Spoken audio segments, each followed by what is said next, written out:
this off. Okay, here we go. So today, here's the topic. Hopefully you're all in the right place. I'm gonna teach you how to 2x your cash flow with midterm rentals using the MTR insurance strategy without constant turnover or long-term rental headaches. If anyone has an Airbnb or is maybe a tired landlord, I feel that way sometimes. I'm gonna teach you a better way. I'm gonna teach you about MTRs and insurance claims. So here we go. Okay, so I'm just going to assume everyone can see me. And so if I can have your full attention, like pretend we're having a one-on-one strategy session, because honestly, I really treat this like that. I put my best stuff in here. I've packed it in and I don't want you to miss anything. I tend to talk kind of fast. We'll probably be done sooner. But just so you know, there'll be lots of Q&A at the end. So close your tab, shut down Facebook, silence your phone. Someone once said, put your kids in airplane mode. I wish I could do that sometimes. But yeah, let's jump in here. All right, so let's make sure everyone's like in the right place. So who is this for, right? I think we sign up for stuff and we just want to make sure that this is what you're looking for. So maybe you're a real estate investor, you want to increase cash flow with fewer doors. You know, you don't need 100 doors with the strategy, just a couple really choice doors and you can have amazing cash flow. Maybe you're a tired landlord, you're sick of low cash flow and drama, long-term tenants, or maybe you're an Airbnb guest, you're burned out from constant turnover and high maintenance guests, or they're on vacation, they've got lots of questions. They're just a different type of guest. Or maybe you're an investor with a flip that you pulled off the market because it wasn't selling. I have a lot of students like this. It's a great strategy. It's a great pivot strategy for that. I have a couple of case studies on that, but you know, you beautifully rehab this house. It's just sitting on the market and you're lowering the price. And sometimes you just need to pause for a second and pivot, maybe do a DSCR out of it, and then you can midterm it and then put it back in the market, right, when things pick up. So who is this not for, right? It's not for landlords who want to set it and forget it 12-month lease. I'm sorry, it is a little more involved in that, but it's not for you if you don't want to be in the hospitality business. We're not running a hotel, that we are dealing with guests and we're providing experiences. So that is definitely part of this. And it's not for you if you want to get rich quick scheme. Sorry. That's just, I don't think that exists. But yeah, so that's, hopefully you're in the right place. Let me know in the comments. Okay, so a little bit about me. I'll try and be brief. I'm kind of a serial entrepreneur. I like shiny objects. So I'm the founder of She's Got Assets. I'm a podcast host. I'm also a course author and coach. We have the REI playbook and the MTR playbook, and we run our rental businesses under Cedar and Porch Properties, and then we buy off-market deals with Shona Vice houses. And then we have some online communities. We have Maximize Your Cash Flow for Real Estate Investors. That's a Facebook group.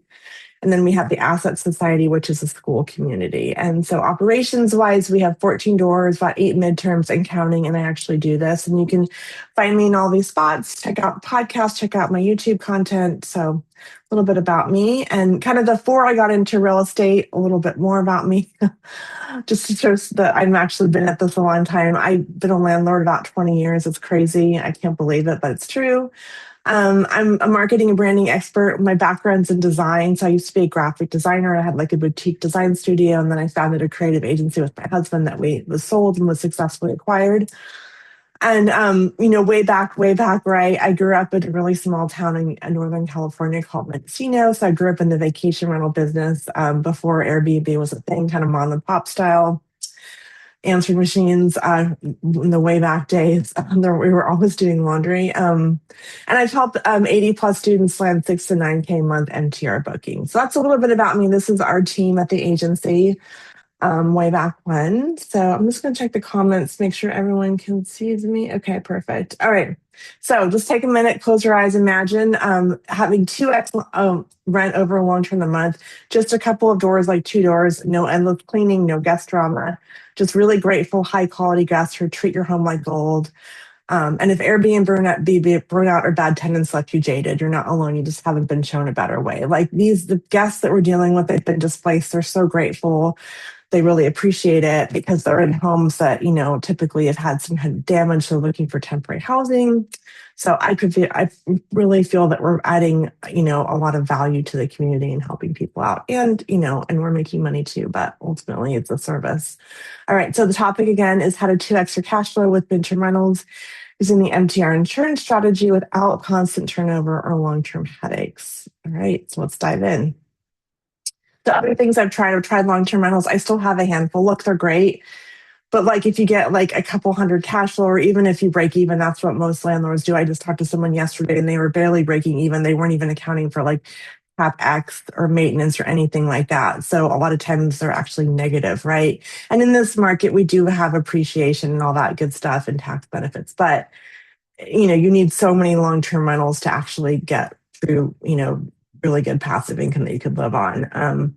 Tried Airbnb. Yeah, and I know like there's other strategies like co-living. I've looked at that. It's not my jam. I really like the midterm strategy, but I've definitely tried other things. I'm always looking at other things, and for me, this still makes the most sense. So introducing midterm rentals.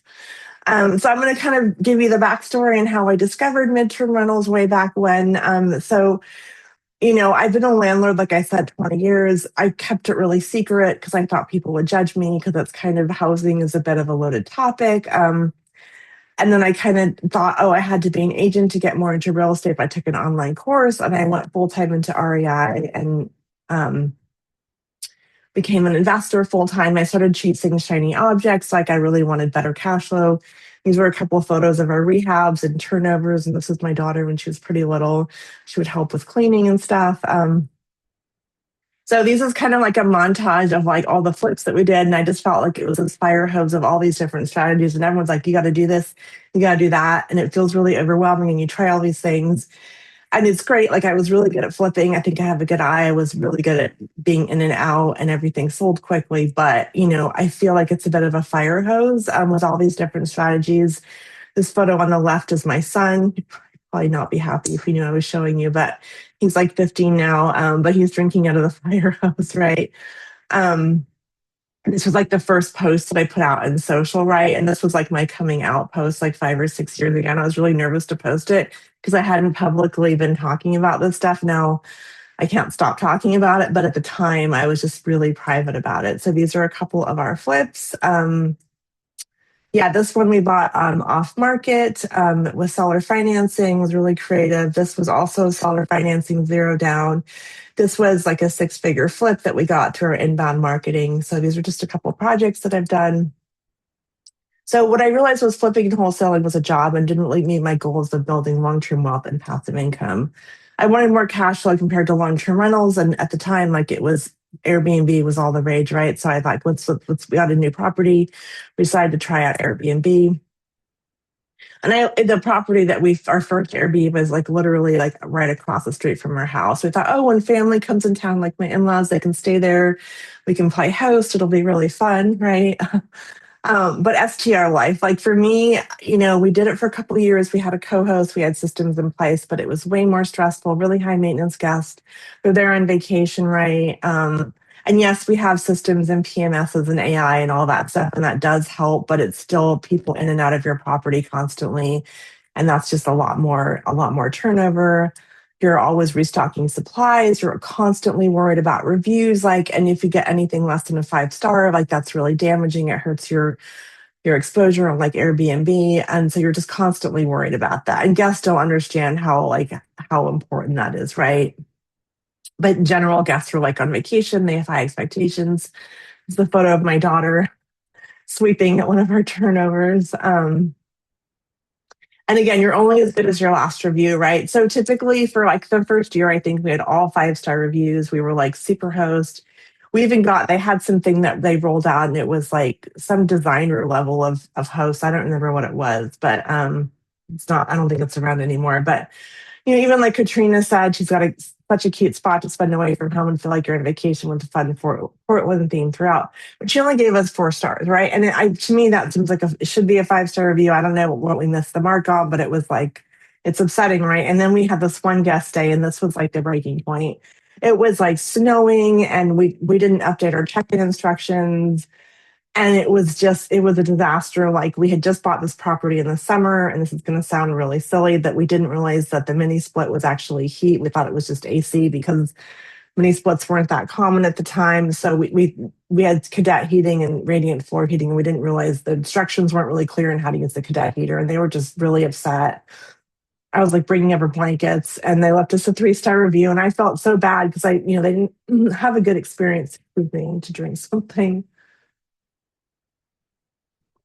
So this can happen, right? And there's really not much you can do about when you get these types of reviews with short-term rentals. There's just some examples.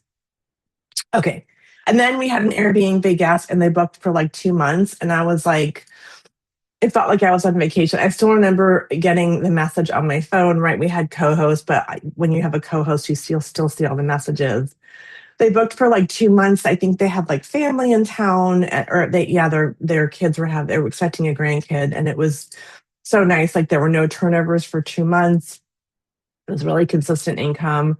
We weren't restocking supplies. We weren't checking and making guests got in okay. There weren't issues with the smart lock or how to use the thermostat because people are here for while they're actually living. They're living at the property. It's a temporary home. I feel like every STR guest, there was always issues with the smart lock. I don't know why. With midterm, I typically don't have any issues. I mean, occasionally, but anyway, so when I remember this post, I said, all ready for our next guest. So grateful to have had a long-term guest for a bit. They check out today. So we're taking reservations again, right? So it's kind of a taste of that. And at the time, I didn't know midterm was even a strategy. It was just kind of long-term or short-term. Um, okay, right. And no silly questions, right? So at first, what I didn't know, right? I didn't know it was even a model. It was not. Now it's definitely on the map, I would say. I think most people have heard of the midterm model. The time, like in not that well known, or I hadn't heard of it. I thought I just got really lucky in that maybe with a longer stay, I didn't know how to actually optimize for longer stays. I was calling it the hybrid strategy.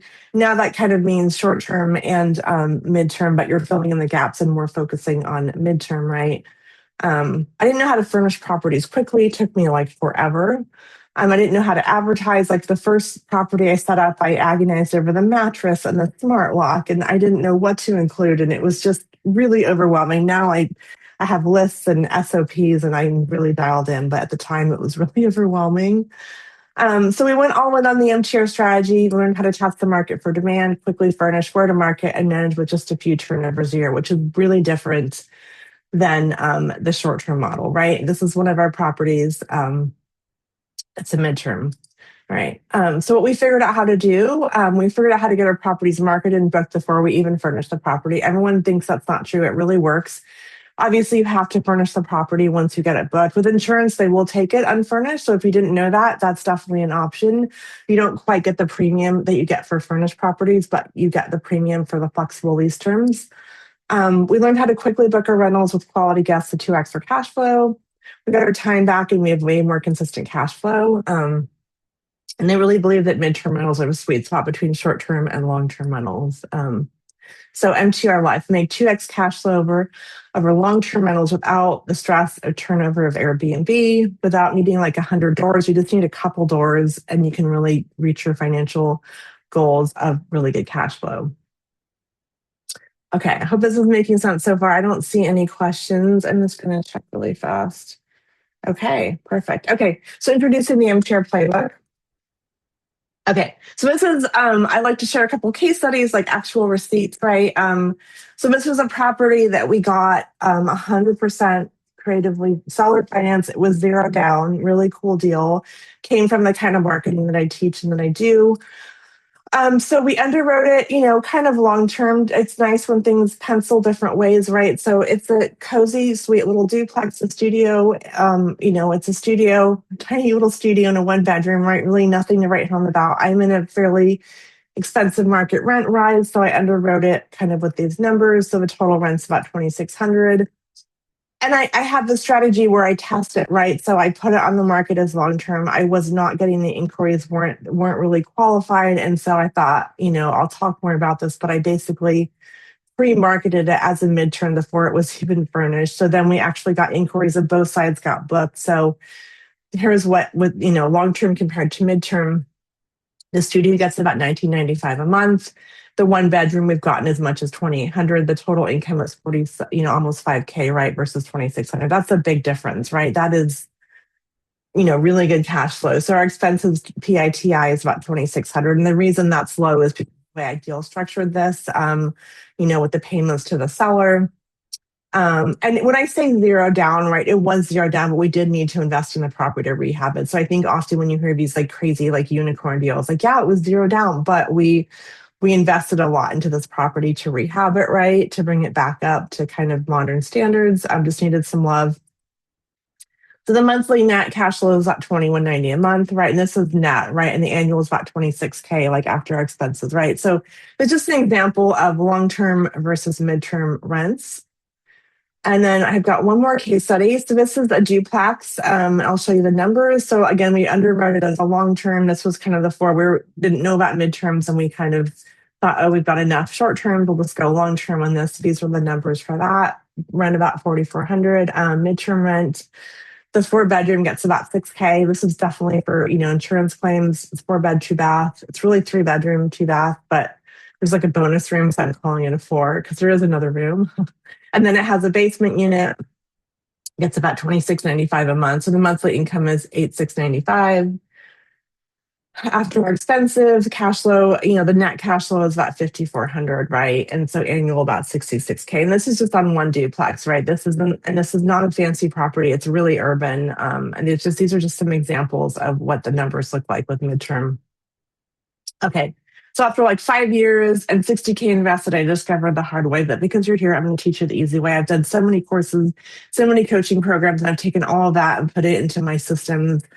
And I'm going to show you what I've learned and what I teach. So here we go. Everyone is ready. All right. So here's a couple just photograph, like kind of a montage of some of our properties. You can see we have everything from a 1-bedroom. This is that duplex I mentioned, to a really modern property. But you can see the style. It's nice. I have kind of a quirky aesthetic, right? It's definitely modern, but it's not, it's clean, but it has some character, has some soul, I guess you could say. So there's just some examples of photos. Okay. So I didn't update the slide. See, I've been moving quickly. So the 3 secrets of MTR and insurance. So let me know if you want to hear those secrets. Just drop it in the chat. If I don't have to share them, I'm going to wait for some. Don't be shy. Just let me know if you want to hear my 3 secrets. Just let me know. Hopefully this is helpful. Yeah, Kelly says yes. Gianna says yes. Carol says yes. Yay, awesome. Okay, amazing. Okay, so I'm going to share my secrets. So to achieve extra cash flow, you don't need a luxury property, a destination location, or fancy amenities. Urban properties are really perfect for midterm rentals. I think we've all heard about having these really high-end properties for short-term, and that is true that midterm, they are just kind of, I don't want to say vanilla, but they're very urban properties, right? They're not fancy. Secret number 2, you can market your midterm rental and get direct bookings without any experience. You can stay booked without a fancy website. You just need to know how to really optimize your listing and show up in the right places. And you do this even before it's furnished. I say this all the time, and I feel like people are skeptical. I have case studies of students that have done this. Yes, you do need to furnish it, but you do not need to wait till it's furnished to get it to market. And I highly recommend that you do that. And that's what I work with students on. So that's really important if you don't get any other takeaways from this. And then secret number 3, my favorite. Maybe that's why you showed up today. The MTR insurance strategy, offering temporary housing for displaced families. Insurance claims is one of the most lucrative MTR niches. There's a lot of nuance to it. I'm going to unpack it towards the end, so hang in there. But I'm going to share some tips on how I go about getting these types of bookings, how they work, what the process is like. So here we go. So secret number 1 to 2 extra cash flow, you don't need a luxury property, destination, fancy amenities.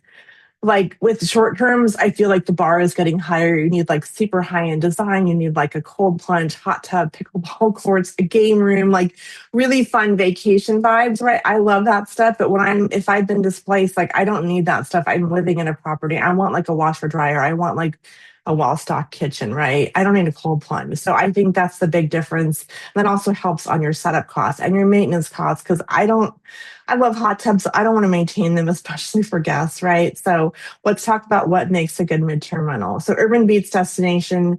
We want to be in an urban place, right? That's typically where families have been displaced and are looking for homes. So really the ideal midterm, all properties work, but if you're focusing on like different avatars, a lot of times families are looking for larger properties. 3+ bedroom, 2-bath is really ideal. I'll talk more about that. Function over fancy, focus on the right amenities. We'll cover that. And I hear this a lot, like it's way more than traveling nurses. Yes, I actually have one moving in today and she's great. And it's a 1-bedroom. That's perfect. but she's not looking to be close to a hospital. Like as long as you're 20 minutes away or so from a hospital, you do not need to be across the street from a hospital. I even have a property very close to a hospital. I don't always get traveling nurses in there. So I just hear about a lot. I always like to mention it. So urban beats destination, right? Guests need access to daily infrastructure, jobs, schools, highways. They don't need access. They don't need like beachfront access. You don't need to be close to a hospital. I mean, it's you want to be in a good neighborhood. So like real world demand, not vacationing. I hopefully I've said that a lot, but hopefully it came through. So let's talk about types of properties and different guest avatars, right? A studio or one bedroom. Yes, it's typically traveling nurses, medical professionals, digital nomads. Like I have one of our guests, I think he stayed for 8 months. I think he's a software developer. He's in a one bedroom, right? I think COVID really opened up the remote work thing. So smaller properties, that's typically who your guests are. Then you get into two bedrooms, maybe more corporate clients, business travels, again, digital nomads, some families in transition. And I think the sweet spot is like the larger properties because you get again corporate clients, digital nomad, not so much digital, but it's mostly families in transition, right? Families moving to the area, families that maybe sold a house, need a temporary place to live. I get a lot of those kinds of inquiries. If anyone's an agent, right, you're working with a family and they're selling their house, or I get a lot of calls where they're like, putting my house on the market. I don't want to be living there when it's shown and staged and everything. So those are the kinds of types of guests that we get. And then temporary housing for displaced families, right? This is the one we're going to focus on today, but it depends on the kind of property. Sorry, my voice is going out. One second. Okay. So function over fancy. Again, I think I've mentioned this, but guests aren't looking for fancy amenities. You don't need a hot tub or a fire pit. I mean, we want to have nice properties, but they're not there on vacation. They're there to live. They're looking for a temporary home away from home. So you want nice furniture, a really good mattress. You want a workspace. Please have a workspace, well-stocked kitchen. And one thing that I'll mention, when we talk about setup of midterms, it's a bit of a tangent, but I'll share it. So like if I have a 3 bedroom, I'm not putting beds in all the rooms. Like recently, a lot of times guests actually want beds taken out of the rooms because they want a dedicated office. So if I have like a 3-2, I'm typically doing one as a dedicated office. And I'm always offering, hey, I can add a bed to that room, like no problem. And I'm making that clear in the listings. But that's typically what I do. So dedicated workspace, because a lot of times they might be doing hybrid, like working remote and working from home, right? So that's really important. And it doesn't need to be super high end. It needs to be nice and tasteful and modern, but it's not like super fancy. We're not looking for like really fancy kitchen appliances. Excuse me, gosh. They really want a place that feels like home. And so you don't need to invest in fancy furniture. It should be nice, and comfortable, but not super high end. We don't need like Instagram walls and trendy wallpaper. That stuff is beautiful. And if you have that, great. It's gonna probably get more, people are gonna like gravitate to that, but it's not like necessary. It's not a short-term rental, right? And if you are doing the hybrid, that's a different model. I'm really talking about midterm. So, okay. I mean, these are the in-demand amenities. I talk about this all the time. You probably heard me talk about it. These, you don't have to, I just did a talk the other day and someone was like, I don't have that. I'm like, you don't have to have all of these things, but these are just kind of best practices. So don't take this like, I have stairs at my property. It's okay. Just know that these are the things that make really good midterms. A single family, 3-bed, 2-bath is really ideal. Even larger, even like a 5-bedroom is great.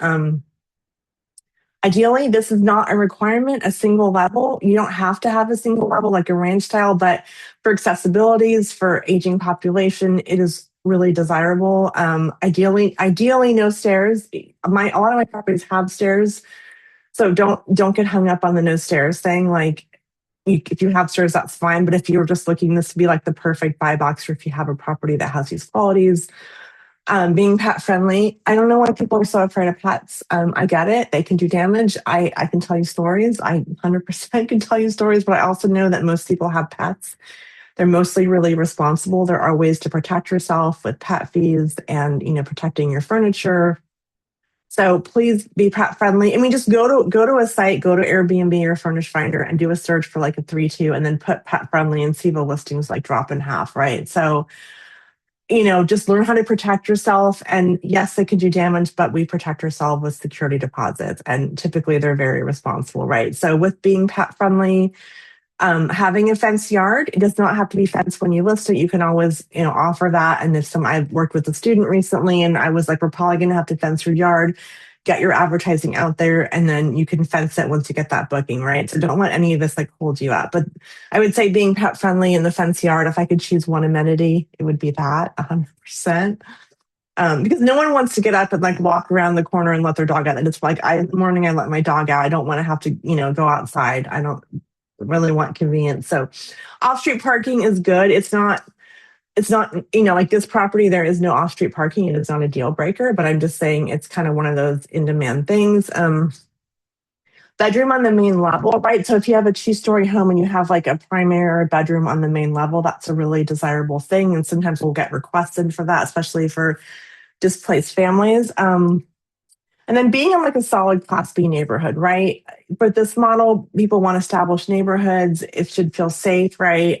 So that's important for this model, and you kind of have to use your judgment that it feels like a good neighborhood, but that's kind of like, it's not high end, but just kind of a solid Class B neighborhood as far as amenities go. So is there any questions? I don't see any questions. Okay, so let's talk about the ideal midterm rental. Just to recap and take a screenshot of this, we're talking single family homes. I do have duplexes and they do work. A lot of times people are a little bit weary of having shared properties, but I always make it really clear in the ads, like, hey, this is exclusive access for this unit and that unit. And as long as you're really upfront about it, it's okay. But sometimes people don't love that. 1 level, no stairs, 3 to 4 bedrooms, good neighborhood, romantic location, right? If it can be walkable, close to fun stuff. Fenced in yard, primary and main off-street parking, walk-in shower can be helpful for like accessibility. In general, the less restrictions, the better. I do not like HOAs. I was just talking to someone yesterday, and they were like looking at buying an HOA property, but they don't allow they don't allow dogs, and sometimes they have really restrictive and that you have to rent for X amount of months. So not a big fan. Just know what the regulations are before you buy one. If you have one, you can work with it, but just understand that sometimes there's like a cap on rental units. And then ideally, right, STR friendly regulations, you can just be a little more flexible with the model. If you can do the hybrid STR, MTR model, that's great. If not, like I just do purely MTR, but it's nice if you can do this. Maybe you're in the high season, you're doing short term, and then you're going midterm and the slower season, right? So this is just kind of the ideal property, but you don't have to have all of these things. Just know these are kind of ideal. Okay, who this works for. So long-term landlords seeking higher cash flow without overhauling their entire portfolio. I know when I was starting out, I listened to Bigger Pockets and it was like the goal was have 100 doors. I don't really want that many doors. I just want choice properties and I want to maximize them with this type of strategy. Maybe you're an Airbnb host and you're tired of the constant turnover and guest management hassles. You just want to max. Maybe you have a portfolio with a lot of landlords. They have a long term, they have a turnover, and they are kind of looking at other options because they're either not, their cash flow is either negative or really low, right? Maybe you're an investor looking to scale with fewer doors and just a smarter strategy. Maybe you're a first time rental owner. You want to skip the trial and error and just start out strong. And then I've been talking to people lately. I have quite a few students that they flipped a property, rehabbed it. They did a beautiful job. Like these properties are beautiful, but they're putting it on the market. They're getting all this interest, but no offers, right? And like, what are your options? You can lower the price, right? And you typically have pretty high holding costs with like hard money loans, right? So a really great, and oftentimes you have like photos already. It might already be furnished, or you can work with your stager to see if they'd work with you. But it's a great option to pivot, right? You don't have to do this forever. You're still really controlling your property, right? If you pivot to like a long-term strategy, you're typically doing a year lease. Those tenants may or may not take care of your property that well. And so you go back to market, you're gonna have to make all these repairs. So it's a really great option for if you have properties you've rehabbed and you're looking to pivot. A lot of times our clients, they'll like go into a DSCR and refinance out. It doesn't mean they might not put it back in the market, but it's just it's great to get cash flow, stabilize the asset, right? Okay. So kind of quick recap here, just urban properties. Guests aren't just traveling nurses, they're B2B corporate and they're displaced families. So this is Patty. She landed a 6,200 booking in a week before she even moved. before I remember talking to her and she was like moving her. I'm like, Patty, just take pictures, move your furniture around. We can do this. And she did it and it totally worked. So she says, I listed my property and got a $62 a month booking within a week while she was still living in it. I'm not saying you have to do this, but I just get to market quickly is the point here. Shona system showed me exactly where to list, how to attract the right guests and give me confidence to move fast. Now I'm converting more of my rentals to midterm, building the business I've always wanted with way less stress. So she was doing short terms before this. Okay, so secret number two. I love this one. It's my favorite. They're all my favorite, but you can market your midterm rental to get direct bookings and stay booked without in-person tours, a fancy website, just by optimizing your listing and showing up in the right places. And yes, you can get bookings even before it's listed. Not to say that you will not need to furnish it, unless you get an insurance claim, and they will often take it unfurnished. I'm just going to check questions. I see a Q&A. I'm going to see what that is. Q&A, is that something? I think we covered this. I'll go back to that in the end, but thanks you, Tabitha, for the question. I think we kind of covered that, but I'll come back and make sure you got your question answered. Thank you. Okay, so we're going to talk about the secret, how to market your midterm rental, get direct bookings, and be in the right places. So I call this my marketing framework. Your pre-listing strategy, don't wait till your place is furnished to do it. I do this all the time. Optimize your listing. It's not about having a website unless it's highly optimized. I don't really think it's worth it unless you have a bunch of properties, then it is worth it. I do have a website because we have a portfolio, but if you're just one or two properties initially, I don't think it's worth it. You need to be on the right platforms, Airbnb, Zillow, Furnish Finder, Verbo, temporary housing databases. That's the high level, minimal places to be, right? There's a lot more places to be, but at a minimum, be there. Showcase your property in the best light. Oftentimes you can skip in-person tours with insurance. They typically want to see it, not all the time, but they're typically local and they want to see the property. Like I have a couple tours this weekend. Just depends. But a lot of times, like with nurses, they're not seeing it in person, right? Okay, so this is how we tested the market for midterms. We did this big refinance. I think it was 2020, right when COVID hit. We were in California, we did it remote, and they came with this huge pile of paper, and we signed so many papers that this was way back when DSRs weren't that common. So we got this DRCR loan, we got this duplex that was rehabbed. I say rehabbed in air quotes because it was it was rehab, but it was funky. Like the doorknobs were on wrong. It just needed some love, right? So we ran our numbers on the long term because we were burnout on STR. We got to work doing some light rehab, cabinets, hardware, sewer repair. I'll talk more about that. I see a question. Okay. Other places, are they secret? No, they're not. It's not a secret. It's just, high level. I gave you the main places. There's just a lot of smaller places that I couldn't list off. But those are the basic places, but it's also, I'm going to talk more about that in that slide, but there's just a lot of different places, there's a lot of smaller websites. It's hard to get into that in an overview here, but that's something that I coach on, but those are the bare minimum places, but good question. So I listed this basement unit and it was crickets and it just had this kind of weird, creepy vibe. I don't know what it was. The baseboards were missing little details like that. I don't know what it was. It just was not, the vibe wasn't good. So we tested the market and we got it booked, way more than we had projected.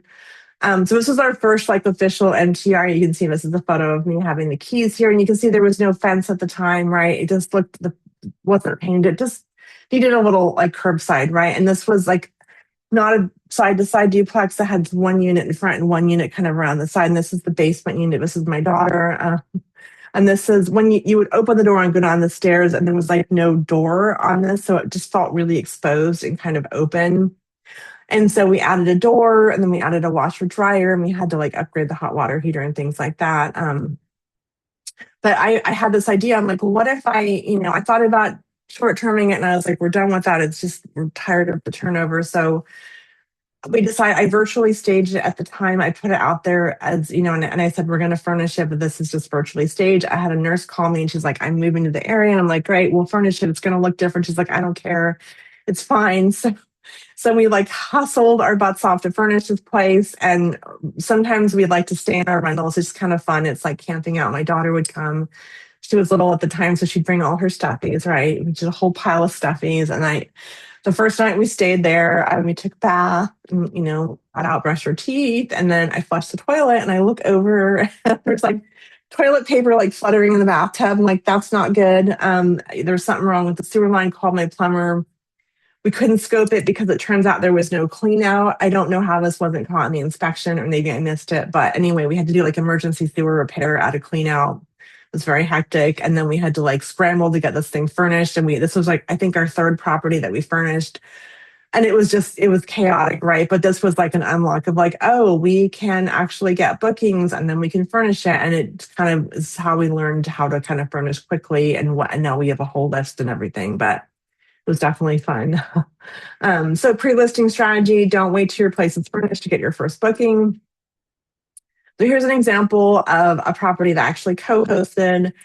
It was a 5-bedroom, I think 3-bath, and the owners were kind of desperate. They had long-term tenants move out, and they'd seen my content and they were like, everyone thinks I'm crazy, but we're not getting bookings for long-term. I think we should try midterm. And I was like, okay, let's try it. And there was no furniture in it. And so we could have waited 2 months to get it furnished and haul the couches in, but we're like, we did my strategy where we virtually staged it, right? None of this is real. This is all virtual staging, right? And it's really fast with AI. Like even chat can do it now, right? So you virtually stage it, put your photos up there, and then we had some furniture there, but we got an insurance booking, a family that needed a house that lived close by. But if we'd waited till it was all dialed in, we would have missed that booking, right? So this is how we do that strategy.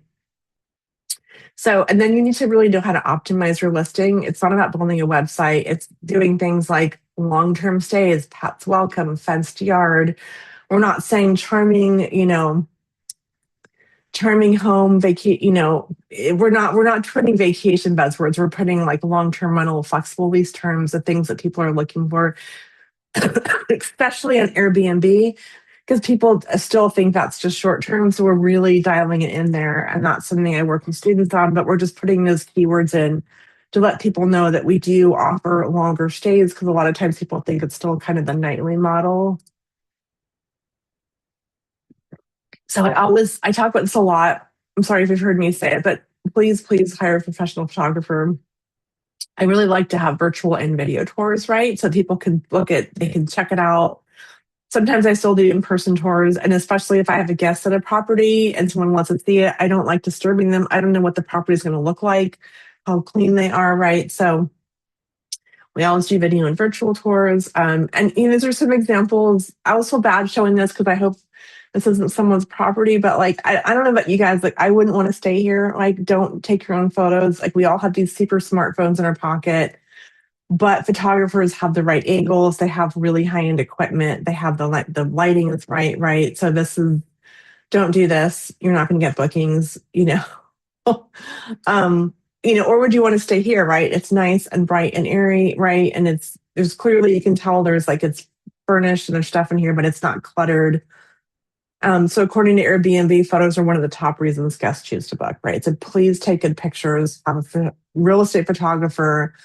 And I'll share a tip: when they come, make sure they document like the washer, dryer, the closet space. They're typically used to doing listing photos and they're not showing that stuff. So you kind of want to make sure you give them a shot list and are really clear on what you're looking for.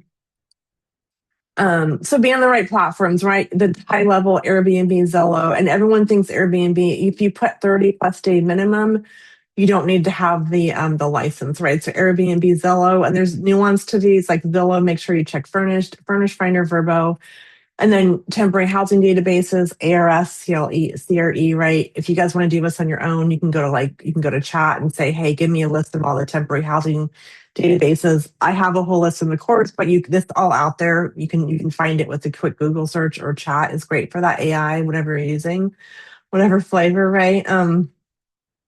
Okay, so that's kind of high level where to advertise. So this is a case study from Kim. So Because we own a duplex in Beaverton, Oregon that had been rented since 2021. When the side became vacant in November, we decided to try Shona's midterm rental strategy. The unit needed a big renovation starting in December, but instead of waiting, she followed the advice and pre-listed it using stage photos. Everyone's really skeptical, and I'm like, do it, it works, and they do it. And they're like, oh, it worked. So she says, we're fully booked from January 3rd to March 15th before the remodel was even done. This was like being remodeled, and these bookings far surpassed long-term rent, total game changer, right? So the stuff works. Even if you're remodeling, you can get creative. AI can make things look different. And again, when you're putting an ad out there, it does not need to be available immediately. Sometimes people are looking a little far out and you don't want to miss that opportunity, right? Okay. So here's a case study with Cinemas. This is that property I showed you that these are virtually staged photos. There is no table in the living room, and the table they put in there does not look anything like that, right? We're always upfront about it. Don't like put up virtual staging and then don't mention it's going to look different. That's kind of bait and switch, right? Be transparent about it. And if someone, I've had one person have a problem with that in like 5 years. I'm like, fine, no worries, right? So be really transparent. But we put these up there before it was furnished, and we got this inquiry. It was, and this is what we call that relocation long stays pet friendly. This is not what you would put in a short term, right? We're really optimizing for the midterm. So it was like a 17K booking, basically based on photos that had been virtually staged. And they did come see it, and we were like partially furnishing it, and they were fine with it, right? But if we'd waited to have it all perfect, we would not have gotten that booking. So multi-platform visibility. Again, here's high level Zillow, Furnish Finder, Airbnb, insurance housing databases. There's a lot of smaller ones too. They're all out there. You just do a quick search. But I fixed that typo. Sorry. Be in all the places, right? I'll share this, even in places that are mostly long term, like apartments.com, Avail, Turbo Tenant, they all kind of syndicate out. So you can put them in places that you would typically just put long term rentals. We do get leads from there. You just need to be really clear about it as a furnished property, right? Because you'll get inquiries like, are you crazy? Why are you charging that much? People don't understand that it's including utilities and it's fully furnished, right? So I don't think you need a website if you got a couple of properties. If you have more, yes, it's good, but you just need a well-placed, really optimized listing. So I hope that answered that question before. So pre-list your listing, optimize your listing, have good photos, please, on the right platforms. Okay, secret number 3. We're going to dive into insurance. Temporary housing for displaced families. Insurance claims is one of the most lucrative MTR niches, and I'm going to talk about this more, but we're going to dive into this now. So I'm going to talk really high level about kind of all the parties, and it's simple, but it's complicated. There's a lot of parties involved in this. So when you see me putting out hey, I've got a lead, this is I'm going to really break it down high level. I get into this a lot more detail in the course, but step 1, something happens. I always ask the families because I'm curious, and I just, I want to know what happened. And, they'll usually tell you, oftentimes it's like a water problem, a pipe burst, something like that. So disaster happens, they file a claim, right? They call their insurance company, State Farm, whoever it is. And sometimes they're put up in a hotel. It just depends. If it's less than 30 days, it's kind of easier for them to stay in a hotel. But families don't really want to camp out in a hotel for like a longer than a couple of days, right? They've got pets, they've got families, there's no kitchen. Yeah, it might be fun for a couple of days and the novelty wears off. So basically that happens. But insurance, they are not housing companies, right? They are partnering with temporary housing companies like ALE Solutions, and then they're going to match that family with the temporary housing specialist, right? And that's who typically we're talking to. Sometimes we talk with the families directly, and then sometimes, and if I do that, I'll share a tip. I always say, "Are you working with a temporary housing company? Who are you working with?" And I call them and I help facilitate this, right? Because they're often very overwhelmed by that. They don't understand how the approval works, right? I mean, a lot of times we're reached out by relocation specialists, right? And they'll say, I've got a family. They'll tell you typically the pets they have, the animals. Sometimes I've gotten requests for like a chicken or like a duck, like really interesting pets because these are homeowners, right? Then you give them a proposal and you negotiate the price, right? And they'll ask you what the price is, and then that proposal has to go to the adjuster and they have to approve that price. And then typically we do an in-person showing, not always. And then once the family's seen it, then they're going to move in, right? But there's just a lot of parties involved with this. There's a lot of back and forth. But this is like really high level how the process works. And a lot of times these temporary housing, they're really busy. The families are looking at properties. I don't always get back to you. It's fine. It's okay to follow up. But this is high level how the process works. And every claim is typically a little bit different. Their budgets are different. What they're looking for is different. So, but hopefully this helped kind of unpack how this works and all the parties involved in it. Okay, so types of claims, like we have a natural disaster, like a couple of years ago. We had a crazy storm and there were like trees down everywhere. So this is like the type of message I got. We had a tree fall in our house looking for a fully furnished short-term rental. And they'll say short-term and that's in their mind, like it's less than a year, right? So that's still kind of the monthly midterm model. I'm looking forward to talking with you about renting your house, right? And so when I see this, I'm like, oh, this is probably an insurance claim. So my first response is thank you so much for inquiring. I'm sorry about the circumstances. Are you working with, do you have an insurance claim? Are you working with a temporary housing company? Because I know that I need to partner with them to make sure that I can help facilitate getting this approved. And the families typically have not been through this. They don't understand the process. So they're really grateful if you help them kind of navigate this. The other one, accidental man-made catastrophes, right? So this one says we're looking for a 6 month lease with the option to extend month to month. And they're giving you all the details, right? And, typically when it's like a 6 month thing, there's probably been a fire or something major. Usually water starts out with 1 or 2 months, right? So reading between the lines. And sometimes I ask about the damage. I don't always know, but sometimes I do. And that just gives you insight into how long they might need to extend for. So here's some example inquiries, right? We don't always get the prices. Sometimes we do. It's just helpful. So when we submit something, we know it's more likely to get approved. And I'll just highlight here, they will take unfurnished properties. They do partner with, furnishing companies.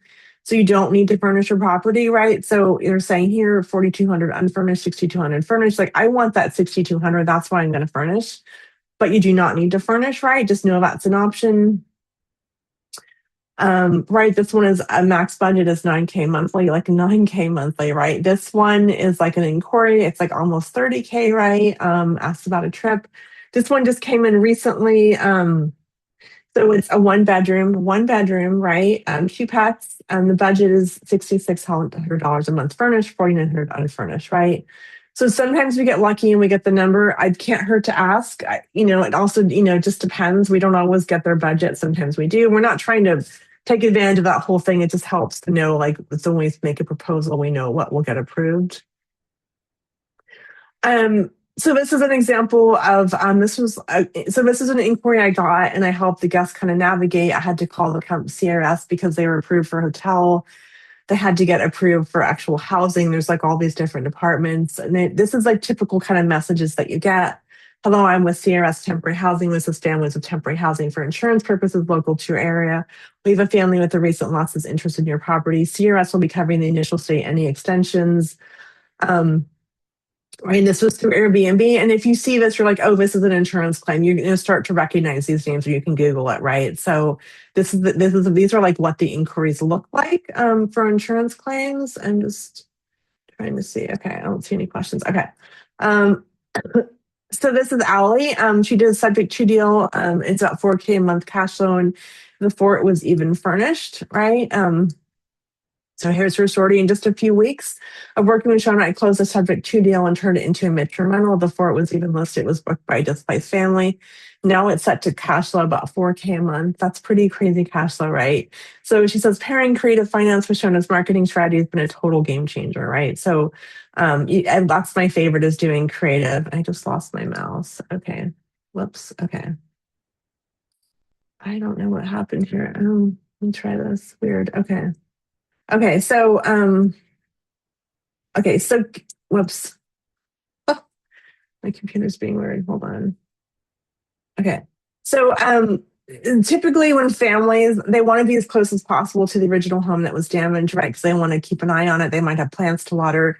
So it's 5 to 10 miles. So that's why when I put out requests or you get inquiries, they're going to want the address. They're going to want a map that definitely give them the address. It needs to be a comparable home. So if they're coming from a 3 bedroom, they're not going to go down to a 2 bedroom. They could go up to a 4 bedroom, but they wouldn't go down.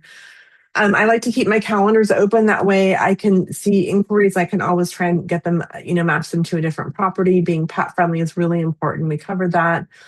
Fenced yard, accessible homes, bed and bath on the ground floor, ideally, and then available ASAP. And that doesn't mean like Tomorrow, it means they're going to move in probably within a week. They're typically in a hotel. They'll typically wait for the right property. So that's what it's not like 2 months or, hey, we have in a couple of weeks. It really needs to be available sooner for the strategy. Wow, my mouse is a little happy right now. Okay. Sorry, I don't know it's really weird. Okay, I'm having issues here. Okay. Just bear with me here. I don't know what happened. Okay, I'm gonna try and get back to where I was. Okay. Sorry, I think we're like on secret number 3. Thanks for your patience. Mouse is having a moment. Okay. Okay. Okay, we're almost there. Okay, so we covered that. And while we're going through this, if you guys want to pop any questions in the chat, we'll definitely have time for Q&A. Okay, I think we're catching up. Okay. Oh my gosh. All right, fun times. Okay, so top places to advertise, right? These are just high level, right? Airbnb, put 30-day minimum if you're doing MTR, Furnish Finder. Yes, the interface, it really sucks. But it's great for leads, unmatched leads. Zillow Rental Manager, make sure you're checking Furnish. I turn off the applications. Verbo, these are like high level places. If you want to leave us on their own, you can use chat and just say where are the best places to advertise. Like it's out there. I've just curated a list, right? But these are high level. Then these are a lot of the databases that you want to be on. There's a ton of them. There's also a lot of smaller companies, ALE Solutions, Sedgwick, CRS, right? These are the big ones. And this is like optimizing your listing, right? So I always put my company name in. So at Cedar and Porch Properties, we offer flexible stays for those encountering home repairs on a relocation. We also work directly with insurance companies and policyholders in need of temporary housing, right? So we're letting them know, hey, we understand this model because a lot of landlords don't understand it. And these temporary housing, they're calling these landlords and they're really grumpy and they're like, why would I rent for less than a year? That's crazy. No, I just do year leases, right? So we're letting them know we're speaking their language, and that's how we get these kinds of leads because we're optimizing our listings in a certain way. So this is the case study from Michelle. She got her first insurance deal closed. She says, thank you, Shona, for all your help. Yesterday, we closed a 3 to 5 month deal with an insurance company for our MTR. This is the first insurance rental we are doing, and she's thrilled. Thanks for holding my hand throughout the entire process. Your input and advice were super amazing. And she's in Nevada. So this is Farah. She had this beautiful, I'll put pictures in. It's really gorgeous flip. It wasn't selling. She didn't want to lower the price. She ended up, refinancing it. And she got booked within a couple weeks. So she had a beautiful flip sitting on the market, collecting dust space. I mean, just not getting lots of interest, but no bites, right? She was dropping the price. It didn't feel right. So with Shona's guidance, she came up with a new plan. She pre-listed it as a midterm rental before it was fully furnished. I remember talking to her and she had her furnishing list and she was like just kind of waiting to get a booking before she did it. And then she did get her first booking and then she furnished it. But, she really did wait till she got that booking.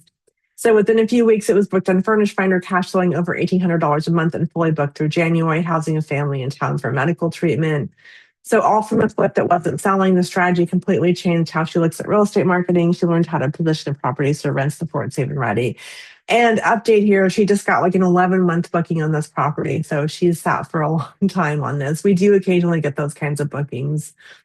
Okay, so if you just did the 3 frameworks, do you think you could have the success getting 2x cash flow? All right, so we're going to recap the 3 secrets really fast. You don't need a luxury property. It's really urban properties are great for this. You just need to know how to kind of market your rental, optimize it, be in all the right places like we talked about, and then understand the midterm insurance strategy, how, understand the whole process and behind the scenes, how it works with proposals and approvals and all that stuff. So let me ask you a question. Is it okay if I share how I can help you implement all this? Yes, you can DIY it. I think what I'm giving you is the recipe. I'm holding your hand. I'm just giving you, I'm just giving you the shortcut to this because it's taken me years to figure all this stuff out. And, I love working with students. We got you online quickly and we help you implement this. So let me know if it's okay to share it. I'm going to assume it is. Okay. So what you're going to get if you decide to invest in yourself today, we're going to talk about that. So you get the MTR playbook. So it's kind of like your roadmap, your guide. You get like my 10,000 hours. I'm giving you the exact strategy. I'm giving you the templates. I'm teaching you how to furnish, what to furnish, all the, the furnishing list, everything you're getting in, like you're getting the exact recipe. Because I feel like when you just start this, it's very overwhelming. Like when I first did this, I didn't know a lot of things. And so I'm giving you this like roadmap to get your first midterm, up and running and booked. So what you're going to be able to do, test the market, right? Put it out there even before it's furnished. 2 extra cash flow, furnish easily with my guidance on all the furnishing list, market with ease, and then self-manage with the right systems in place and the right software. So what you're going to be able to replace, needing 100 doors, you just need a couple of these properties to make really good cash flow. Worrying if tenants are going to trash your property. Everyone's so worried about that. With midterm renters, they're typically very high caliber guests. They're very responsible. They're homeowners. You don't have to stress over your last Airbnb review. People get booked all the time with no reviews. You're not dealing with high maintenance guests and constant turnovers, filling in for cleaners or managing the chaos yourself, relying on property managers who aren't doing a good job, and like so much more. So the problems are solved for me. I learned how to test the market, how to test demand and pricing.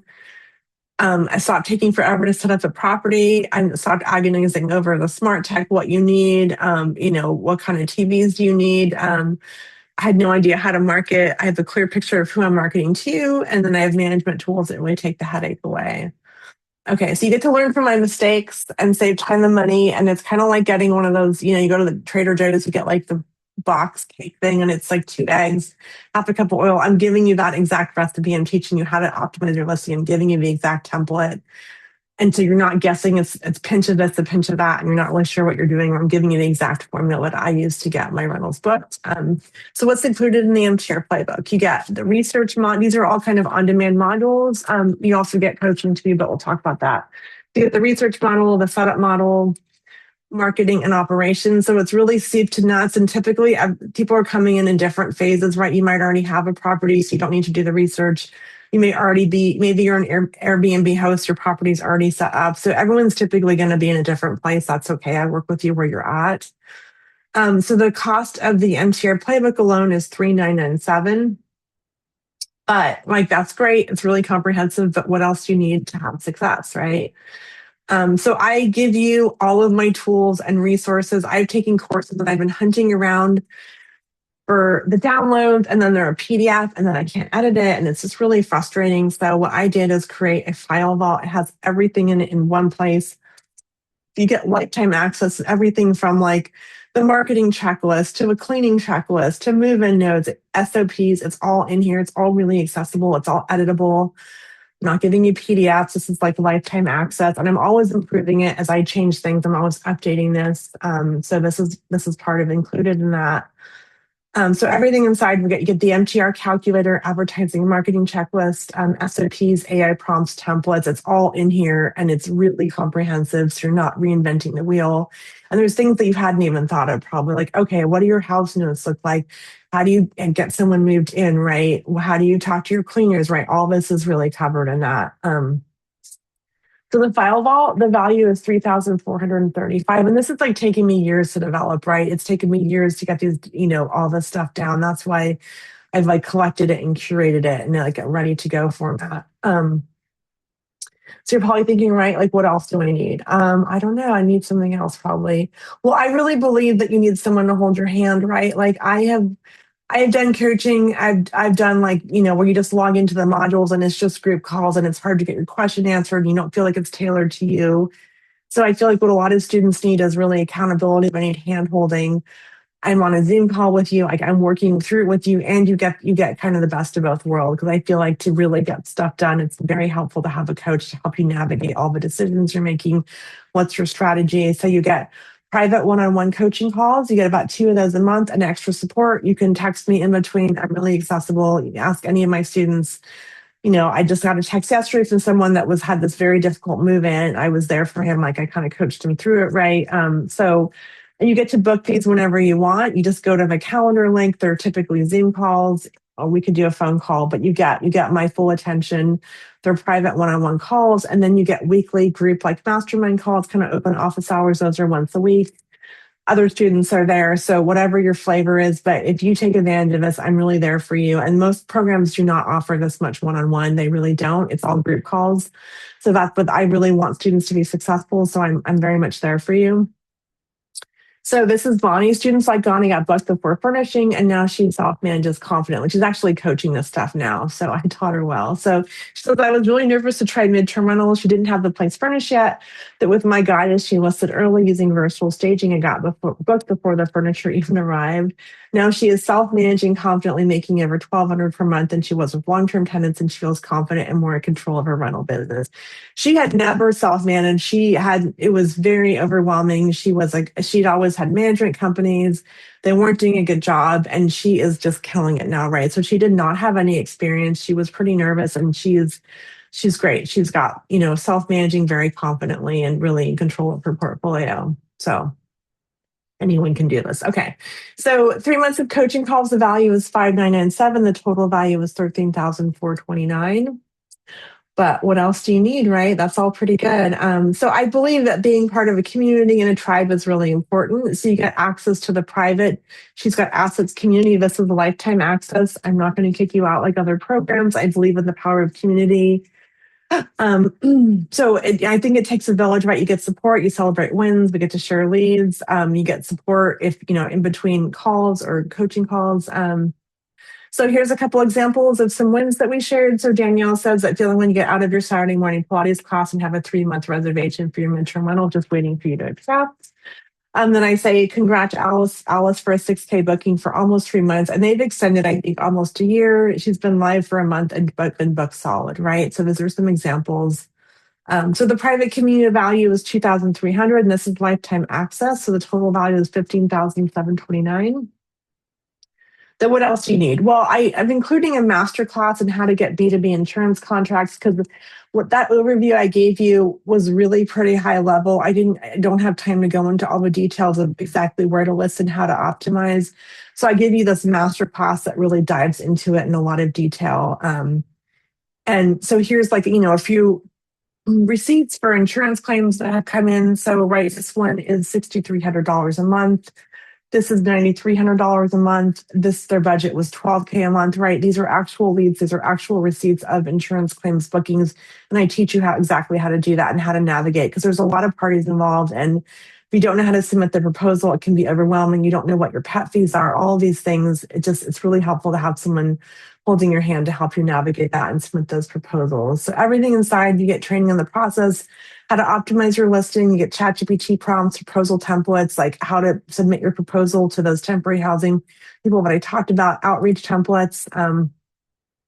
So the total value of that is $995. The total value is $16,724. And then there's more, right? I also, as a special thing, I'm including my REI playbook. So I'm teaching you how to scale your rental portfolio, learn how to find off-market properties without door knocking or cold calling, and how to do creative deal structuring like owner financing, right? So this is stuff. Creative financing is a big buzzword. I'm really teaching you seller financing and teaching you how to find those deals very specifically, right? So what if sellers actually called you, right? What if you, instead of harassing them and going after distressed sellers, they actually came to you and they sent you messages like this? I got your letter. I never call back from those mailers. They go right to the shredder. There was just something different about yours, right? Here's another one. Maybe we can make a deal. I have other houses for sale. By the way, we're getting old and to seller rentals anyway. Goodbye and thanks for sending us a letter. People are actually thanking you for marketing them. How, instead of being told off in a bunch of swear words, they're actually saying thank you for sending me marketing, which is really unusual, right? So here's an example of a male student. She's getting off-market leads and seller financing. She says, celebrating because another off-market lead called me today. The stuff works. Thank you, Shona. Hi, Shona. He said yes. I told him I would drop the paperwork. It's free and clear, and the inspection time went to 30 days. It's fine with $500 earnest money. So what I want to highlight here is we can negotiate what really creative offers, right? Typically on market is 10 days and it's a lot more earnest money, right? So we can get really creative with these deals because we're building relationships and reaching out to sellers in a really different way. And what if the property came with financing, right? Typically we go out and get the property under contract, then we're scrambling for private money or hard money. And it's a whole thing. But what if the property actually came with financing, right? So I'm going to do a quick case study of that. Sorry, I'm like losing my voice. Like, that's for hanging in there with me. I'm just going to check the questions. So this was a recent deal that I did. So good morning. After thinking it over, talking with my friend and sleeping on it, I decided to accept her offer. I'll contact my accountant today and get some guidance and potential tax stuff like that. What are the next steps? This was an offer that I made. It was 0 down, 100% seller financing. It sounds crazy. It's not a unicorn. These deals are out there if you know how to market and deal structure. So I'm going to try and break this down. It's a little bit complicated, but I'll do my best. We can do more in Q&A. This was 0 down, 100% seller finance. It's a triplex mixed use property. So the deal source came from relationship from a seller I previously bought a property from. It was really creative. I basically took over that first note in first position because I was working with a private note holder. Hopefully this makes sense. It's a little high level, but if I can unpack it more. The seller went into second position, right? The owner of the property went into second position. The note was secured by the property, right? So I did not have to put anything down because the property, I was working directly with the note holder. I hope that makes sense. This could be, if you haven't heard of this, it could sound a little nutty, but it was basically the takeaway is 0 down, 100% seller financed. Because it was an off-market private deal, after inspection, there needed to be quite a bit of work needed to be done in the property. So we were able to negotiate accrual of interest on the first position note. That basically says like, hey, I'm not going to pay you interest for a couple months because I need to rehab the property, stabilize it, and get it rented, right? And that's not just because we're taking that money, investing it back in the property. And that's something you can negotiate with sellers. So it was a buy and hold. The purchase price was $625. The down payment was 0, nothing.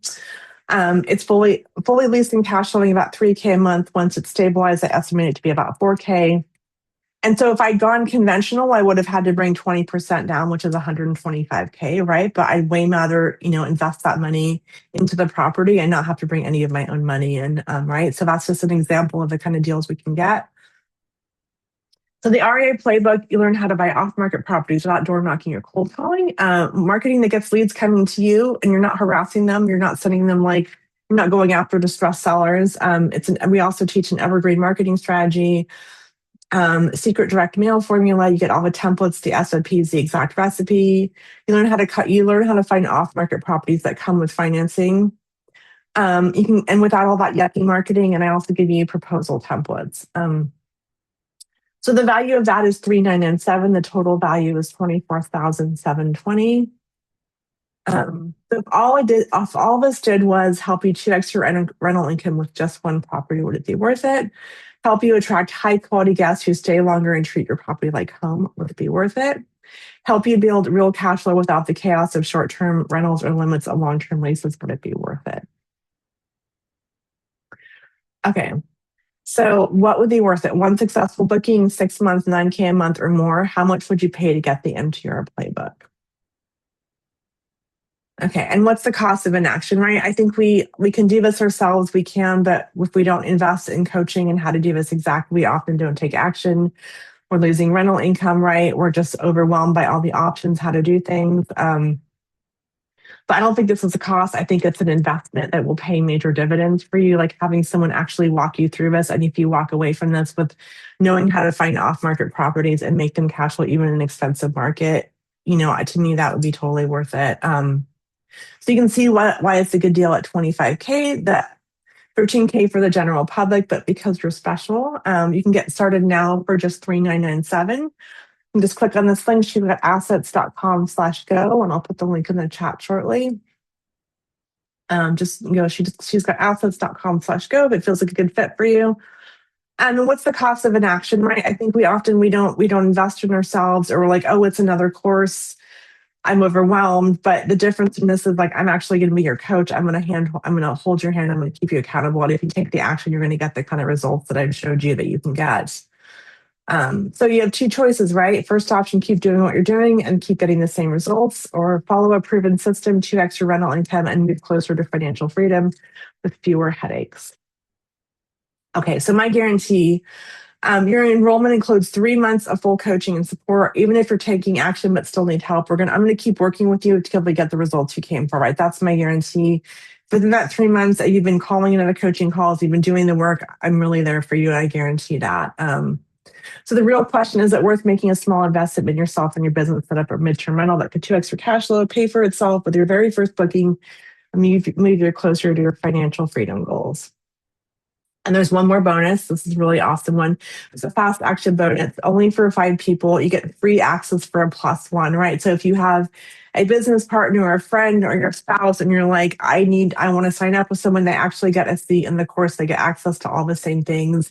That's only for the first 5 people, but I am adding that. So the total value, you get the playbook, MTR playbook, you get the file vault, you get 3 months of coaching calls, one-on-one plus group. You get the private community, you get the training on how to get B2B insurance contracts, you get the REI playbook, and there is a fast action bonus. And so the total value is $24,718.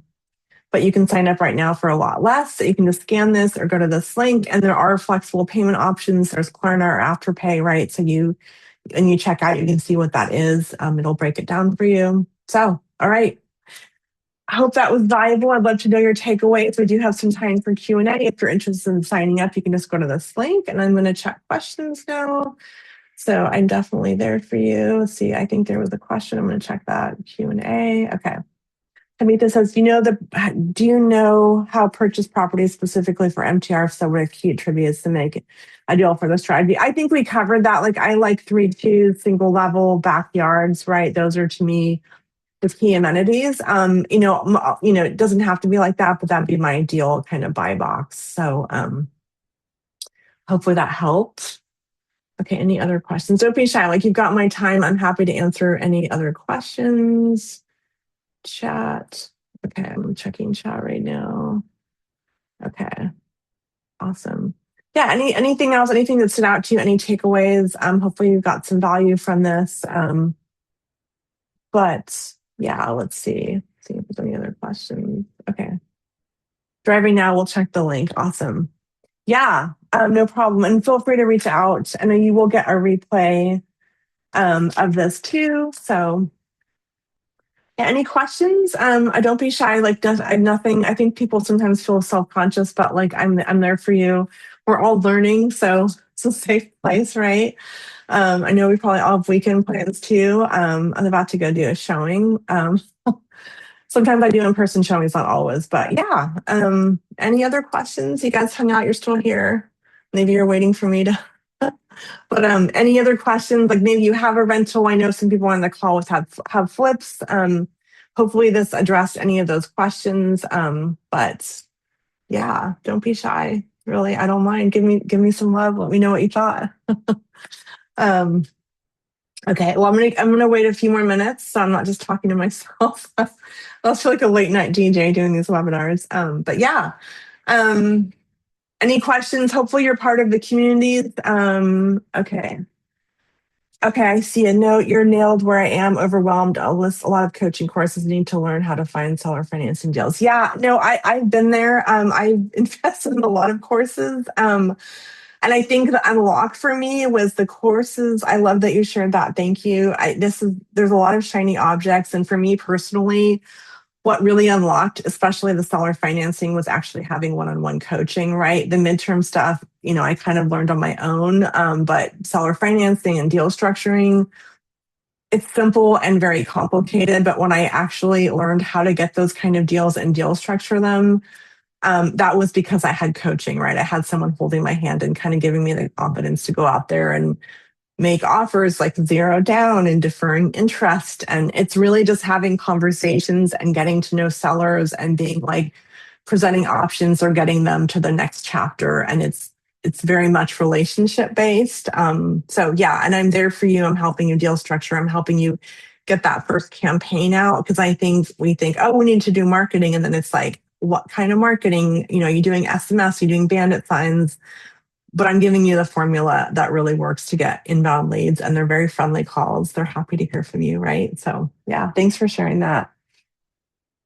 I followed you since Reen in 2022. Yeah, yeah. Well, I tried everything in Reen. I tried door knocking, kind of. Door knocking. I didn't do bandit signs. I thought about going as like a wholesaler for Halloween once. I didn't do that. But bandit signs are those like signs on the pole, and it says like "sell your house fast," things like that. Didn't do that. I tried SMS. It was horrible. Not my jam. I felt like I was harassing people. What else did I try? I did door knocking maybe once or twice. What I didn't, so here's the thing, what I don't like about the conventional strategies, you probably heard me talk about this, is you're going after this like distress sandwich, people in foreclosure, going through divorce, going through hard times. And I understand we can help them, but they may not be ready to sell, and everyone else is kind of going after them too. What I like about what I'm teaching is we're actually talking to peers, a lot of times tired landlords with the direct mail, and they're kind of ready for a change. I've talked to 80-year-olds that are cleaning their gutters, and their kids want nothing to do with the property because they've seen them toiling away on this property, and if they sell, they're going to have to 1031 to another headache possibly, or pay a huge amount of capital gains. And these sellers are really salty. Like, they've been working hard in these properties, and they definitely don't want to deal with capital gains. So that's why seller financing can be a win for them. So I see another question. What are some key markets attributed to where MTRs are more liquid? I'm thinking more than urban small cities versus large military. Yeah, that's a great question. I'm an investor. I like being in my own backyard because I know the neighborhoods, I know the nuance. I do have some free tools I can share, but I would say small towns are trickier because there's just less population, there's less industry, there's less companies. So I think for MTR, you want to be in really urban places, right? Because there's just families are going to need housing, people are coming here for work. So you definitely want to be in larger areas, right? I think it's important. There's different ways to test it. I mean, one really quick and easy thing I'll just share. You can go to Furnish Finder /stats, put in your location, and it'll give you data for demand, right? That's one way to do it. You can go to like Airbnb or sites like that and put in if there's demand for short term, there's typically demand for midterm, right? Definitely do your research, know what markets are good. I'm kind of an in your own backyard investor, but you definitely need to do your research and know if there is demand. And those are a couple ways to check demand. But yeah, I would say stick to larger urban places. If you are doing, short term, that's different, right? You're probably going to be going after more destination areas, right? But also the properties are a lot more expensive. There's a lot more seasonality. There's a lot more vacancy. So I hope that answered your question. Anything else? Yeah, I love questions. Kelly, do I ever market directly with the insurance agent? So I think I don't, because I've asked them, and they're handing them off to the adjuster. So I think if you have someone you're working with, it's good to let them know what you do. But typically the leads are coming from the temporary housing. So sometimes I think I would say more so, less so your insurance agents, more adjusters. You can go on LinkedIn and do outreach, or you could ask around and do your research and do direct marketing. But it's mostly the leads are coming from temporary housing companies because they're partnering with insurance and they get the volume of leads. But yes, I think direct marketing is always good. I just that insurance agents really, they're kind of out of the loop a lot of times when families are dealing with claims, right? But it's not a bad idea. I don't see a lot of leads from that. But yeah, if you're definitely mention it to your agent, and they might mention it to your family, but they're typically leads are coming from mostly from the temporary housing companies, right? They're the ones that are actually actively looking for housing because there's been a claim that's been approved, right? Sometimes when there's claims, they might stay in a hotel, and there's just different ways that it can go. But once it gets to a temporary housing company, they're typically, if they're reaching out to you, they're looking for housing, not like hotels, right? So great question though. Yeah. Any other questions?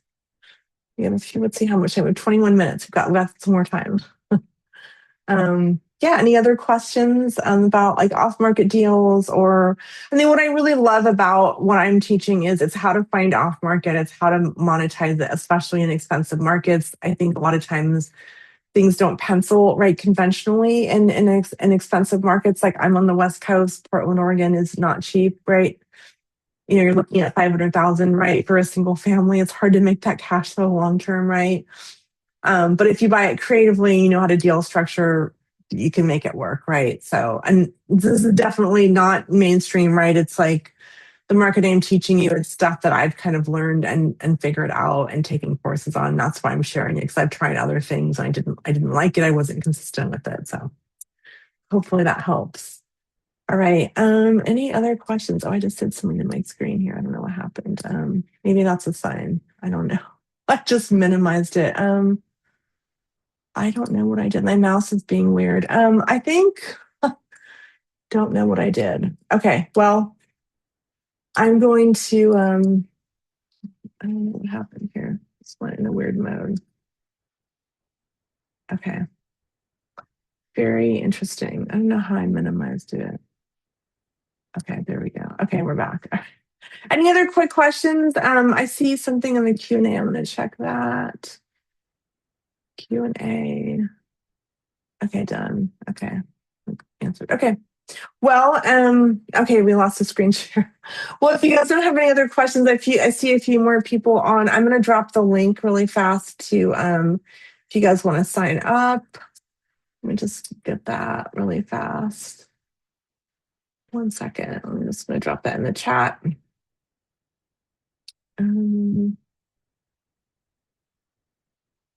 So it's tricky to screen share. Hold on. Okay, let me just. Okay. Okay.